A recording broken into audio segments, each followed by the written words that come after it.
Look off. I mean, it's tough, though. You haven't played in a long time. Look for legs from him, energy from him. Our puck drop presented by Vanda Pharmaceuticals. Islanders start the new year just 3 points behind Carolina and Detroit for the top spot in the Eastern Conference. First 3 shots belong to the Islanders. First 3 minutes coming off the clock here at UBS Arena. Barzal with the steal. Backhand down low. Lee jams at it. Got it again. And a save from Vejmelka. Cycle down now for Barzal. A backhand pass right through the crease. Comes to DeAngelo off the stick of Vejmelka. Tony DeAngelo on the move. Hands off for Barzal. Picked up by Cole. That shot knocked down. Lee turns it around on net. Rebound dug after by DeAngelo. 4 or 5 from bad angles, and that's what you need. We've talked about the lack of score. Well, maybe you catch them in a situation where it's man-on-man hockey, and you get some movement. They're pretty strict on their man-on-man coverage early on there. I'd like to see him moving through the neutral zone like he was, but you got to figure the production's going to be coming at some point. Nice move by Emil Heineman. Here's Drouin. Just got a piece in Vejmelka. Schaefer to Barzal. Drouin's on the goal line. Horvat in the slot. Heineman on the near wall with it. Schaefer, wrister, knocked down. Drouin couldn't get his stick free. Tied up by Schmidt. Play for your country and for Bo. I mean, talking to him before the game, you could just feel it. He was so grateful to Team Canada and all the opportunities that he's been given. But you're right, Brendan. He's earned it fully, and he's going to get to do that and live out a dream. Islanders and Mammoth underway here in the second period. Brendan Burke, Thomas Hickey, Cal Clutterbuck with you this afternoon on Long Island. This game started, it was all Islanders. They had 11 shots in the first 10.5 minutes of that first period. They did not have a shot after. Utah has 5 shots on goal from the first. They were all during that 2-minute power play. Here's Dylan Guenther. Snaps one, scores! Dylan Guenther off the rush just 36 seconds in, and it's Utah who has the first goal. A thing of beauty here from Guenther, and you'll watch as the play comes up on the wall a tiny bit, top of your screen on the left-hand side. This thing comes up, and I think he thought he had maybe more support there. How about that, Guenther? The range, the wingspan to get that thing out of DeAngelo's area, then watch the stick come in for Pelech to get it out of there, and then back to the forehand to find the finish. That's a big start for Utah, and the Islanders can't be happy. Well, what a release. I mean, look at that. He had no room there. It's a 3-on-2 for Utah developing the other way. The trailer was Stenlund. Stenlund's shot blocked by Marshall Warren, and he puts it away from the front of the net, and Shabanov will rush again. Makes the pass for Cal Ritchie with a chance, and he scores! Cal Ritchie with goals in back-to-back games on a perfectly placed shot over the glove of Karel Vejmelka. What a shot from Ritchie, but what a play into the shift, and watch the body language and watch what everyone in white does. As Shabanov collects this, gets over the red, and almost sells like he's going to dump this thing in. No, I'm not. That buys all the space. What a beautiful release. You'll notice Vejmelka, he catches with his right. Doesn't matter to Ritchie. But watch this right here. I'm going to dump the puck in. Everyone's body language changes. People get outside the dot. What an answer. Cal Ritchie, back-to-back games, back-to-back goals, and has taken some lumps this year, and he keeps getting back up. You got to give him credit. He's a tough kid. Popped out of the corner and hit the post. Schmaltz. Positioning. What do you do after you lose positioning? You're on the wrong side of it. Watch this. I'm going to lose the battle right here. No. Utah penalty number 9. Barzal and Horvat side by side. Horvat with a lane. He tried to stick it short side. It was off the shoulder of Vejmelka. Where there's 2 Utah Mammoth and there's only 1 Islander, it's going to be imperative here to come out clean as this game drags on, especially with this long change. Guenther scores! Dylan Guenther cruising through the slot. It was Lawson Krause who found him. And after the Islanders get pinned in their own zone, it's Utah who takes the lead. Second of the afternoon, second of the period for Dylan Guenther. Hardly touches the stick. The Islanders come up with these as you're using your partner, try to find a way to get it out, but nice job by Hayton and the turnaround on Krause. I mean, there's a breakdown. All the way through for DeSimone. Cizikas gives him a whack. Adam Pelech lost the puck. Kerfoot alone in front, and David Riddick to the rescue. And then get a stop from Riddick just after it expires. Islanders down by 1 here in the second. Pass towards Horvat with Heineman. To the blue line for Pelech.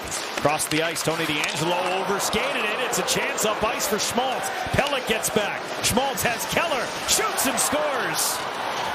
Nick Schmaltz takes advantage of an Islander turnover and makes it 3-1 Utah.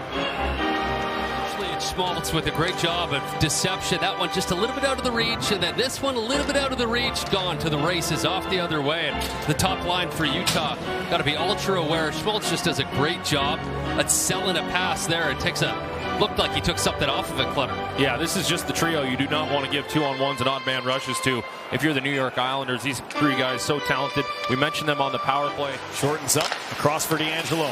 Wrister tipped down just wide. Pelech takes a hit from Big Jack McBain. Cizikas tried to tuck it. And these guys, the fourth line going at it. I think Cizikas here, maybe even looking for a rebound. You bang that thing through, but something could be laying there. Paid a bit of a price going to that net. Pavelka taking it away with his paddle as well. Well, there's always a little room there somewhere in case he's just trying to sneak it in, like you said. For the remaining minute and 26, it started as a 4-minute power play after he caught Cal Ritchie with a high stick late in that period. The first thing the Islanders do upon setup, that's clearly what they've been looking at the video. And Sergachev, Keller doesn't shoot here, steps, slides it, goal line, Guenther right through the crease. Peterka couldn't grab it. Sergachev moves to the middle. Keller rotates down. Sergachev, he'll shoot it, and he scores. Sergachev's shot leaks through Riddick, and a power play goal for Utah. On anything there, Sergachev, the goal scorer, he's in the top left hand of your screen right now.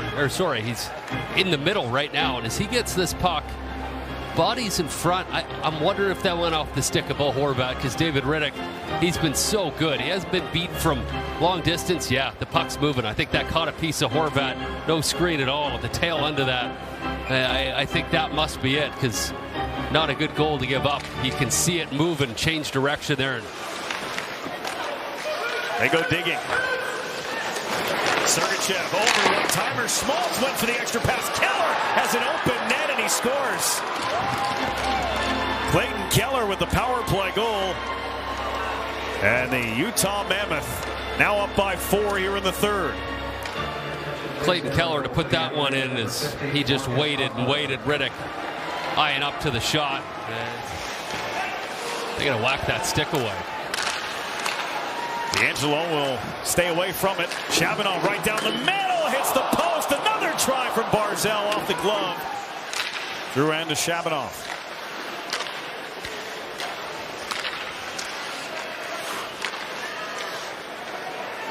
Schaefer looking. Here's Drouin again. Schaefer shortens up, scores! Matthew Schaefer punches through a power play goal here in the third period. Islanders just moving around. It was perimeter, and watch Drouin find this thing, and it's Schaefer, the puck carrier now. He's going to work himself into a good spot. Low glove. He didn't have much of a windup there, Cal. No, it was just kind of a put a puck towards the net, and you could see McBain causing some traffic, and then Matt Barzal off to the side. It's just his ability to shoot that puck kind of. You know when the last time the Islanders had 3 rookies combined on the same goal? Matt Martin scored it, just to give you an idea. Here's a 2-on-1. Krause, Guenther. Guenther shoots, and he scores. Dylan Guenther with the hat-trick goal as he put it through Hogberg. First career hat-trick for Dylan Guenther as he comes up with the 6th goal for Utah. That's exactly what happens here. Islanders pressing. That's Pelech down. Doesn't have anyone covering for him. And when you don't do that, you hang your goaltender out to dry, and it's Hogberg coming to the net. The quick release sure made that look easy as Guenther, a rolling puck, settles and finds a hole.